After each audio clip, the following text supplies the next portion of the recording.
नमस्कार, मैं अश्विनी वानखेड़े और स्वागत है आपका कृषि न्यूज में। क्विज कंपटीशन के आज के सवाल के लिए हमारे साथ आखिरी तक बने रहें। आइए पहले रुक करते हैं हेडलाइंस की ओर।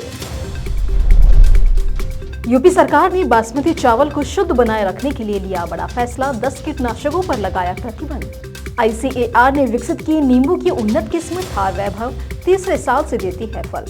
सिंचाई पर बिजली खर्च कम करना चाहता है पंजाब और सौर चलित कृषि पंप सेट स्थापित करने के लिए मांगा फंड। किसानों को है पीएम किसान योजना की 12वीं किस्त का इंतजार, भूले सत्यापन की वजह से रुकी राशि। बिहार के कृषि मंत्री सुधाकर सिंह ने दिया इस्तीफा, नीतीश कुमार के काम पर उठाया था सवाल। किसानों के जीवन में भी जबरदस्त बदलाव लाएगा 5G नेटवर्क, पिछड़े इलाकों में हो पाएगी स्मार्ट खेती। आइए अब विस्तार से खबरों की ओर रुख करते हैं।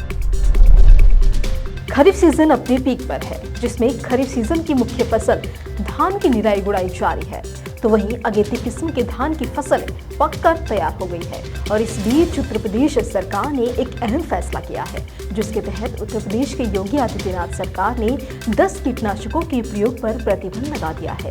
प्रदेश सरकार ने बासमती चावल की शुद्धता सुनिश्चित करते हुए ये फैसला लिया है। उत्तर प्रदेश ने ये फैसला एपिडा की सिफारिश के बाद लिया है।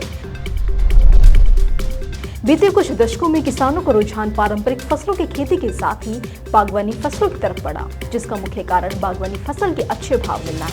असल में देश में बागवानी फसलें नकदी फसलों की श्रेणी में मानी जाती हैं और इस कारण ही किसानों का रुझान बागवानी फसलों की तरफ बढ़ा है। और इसी कड़ी में कई किसान नींबू की खेती कर लाभ अर्जित कर रहे हैं, तो वहीं कृषि वैज्ञानिक भी नींबू की नई किस्में विकसित करने में जुटे हुए हैं। और इसी क्रम में Indian council of agriculture research centre horticulture experiment centre Vejalpur Godhra Gujarat ने नींबू की नई किस्म थार वैभव विकसित की है, जिसमें रस की मात्रा 49% और अम्लता 6.84% है।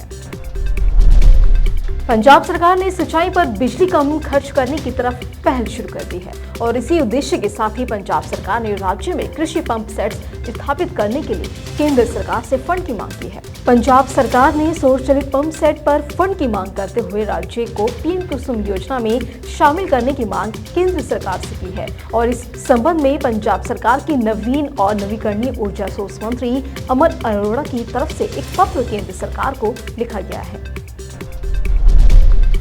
किसानों को 12वीं किस्त का बेसब्री से इंतजार है। दरअसल सितंबर महीने में किसानों को ये राशि मिलने वाली थी, लेकिन कहा जा रहा है कि भूलेखों के सत्यापन में देरी की वजह से अब 12वीं किस्त अक्टूबर महीने में किसी भी दिन ट्रांसफर की जा सकती है। भूलेख सत्यापन और EKYC नहीं होने की वजह से इस बार पीएम किसान योजना के लाभार्थियों की संख्या में काफी कमी आ सकती है। तो वहीं उत्तर प्रदेश में इस योजना का लाभ उठा रहे 21 लाख लोग अब तक अयोग्य घोषित हो चुके हैं और यही हाल अन्य प्रदेशों का भी है। हालांकि अगर इस योजना को लेकर कुछ संशय या कुछ शिकायत है तो आप पीएम किसान योजना के हेल्पलाइन नंबर 155261 या 1800115526 या फिर 011233811092 पर संपर्क कर सकते हैं। बिहार के कृषि मंत्री सुधाकर सिंह ने अपने पद से इस्तीफा दे दिया है। उन्होंने अपना इस्तीफा उप मुख्यमंत्री तेजस्वी यादव को सौंपा। राजद के प्रदेश अध्यक्ष और सुधाकर सिंह के पिता जगदानंद सिंह ने इस्तीफे की बात स्वीकार की। अब नीतीश कुमार ने उनका इस्तीफा स्वीकार कर लिया है। इससे पहले कृषि मंत्री अपने बयानों को लेकर प्रदेश में खूब चर्चा में रहे। मंत्री ने बीते महीने एक सभा में अपने ही विभाग पर सवाल उठाते हुए कहा था कि कृषि विभाग में कई चोर हैं, वे चोरों के सरदार हैं। उन्होंने कहा था कि उनके ऊपर भी कई चोर हैं। हालांकि उनके इस बयान के बाद नीतीश सरकार की खूब किरकिरी हुई थी। अब भारत के किसान भी स्मार्ट तकनीकों और हाईटेक नेटवर्क के जरिए उन्नत खेती कर पाएंगे, क्योंकि देश को 5G नेटवर्क स्मार्ट कवरेज मिल चुकी है, जिसका इस्तेमाल करके अब प्रोफेशनल लोगों के साथ किसानों को भी कई बेमिसाल फायदे होंगे। किसान भी अब घर बैठे स्मार्ट तकनीकों का इस्तेमाल करके खेती से जुड़े सभी काम बेहतर ढंग से कर सकते हैं।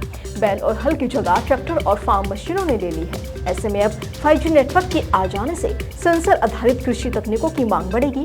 इससे कृषि और किसानों में तरक्की निश्चित है।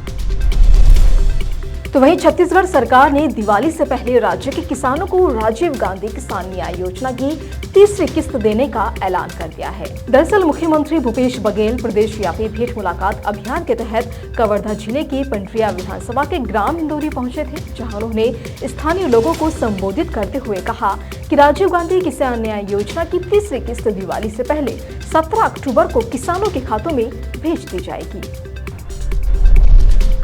तो वहीं मौसम विभाग ने पूर्वानुमान जारी किया है कि हिमाचल प्रदेश, उत्तर प्रदेश और उत्तराखंड के कई इलाकों में 2 से 3 दिनों तक बारिश जारी रहेगी। वहीं आईएमडी ने बिहार और झारखंड सहित देश के 18 राज्यों में येलो अलर्ट जारी किया है और इन राज्यों में कुछ जगह हल्की से मध्यम बारिश होगी तो कुछ राज्यों में भारी बारिश की चेतावनी है। और आज एफटीबी ऑर्गेनिक के क्विज कंपटीशन में आपके लिए सवाल है कि विश्व में बागवानी कृषि का सबसे अधिक विकास कहां हुआ है। और आपके ऑप्शन है नंबर 1 मध्य अमेरिका, नंबर 2 दक्षिण पूर्व एशिया, नंबर 3 कांगो बेसिन और नंबर 4 अमेज़न बेसिन।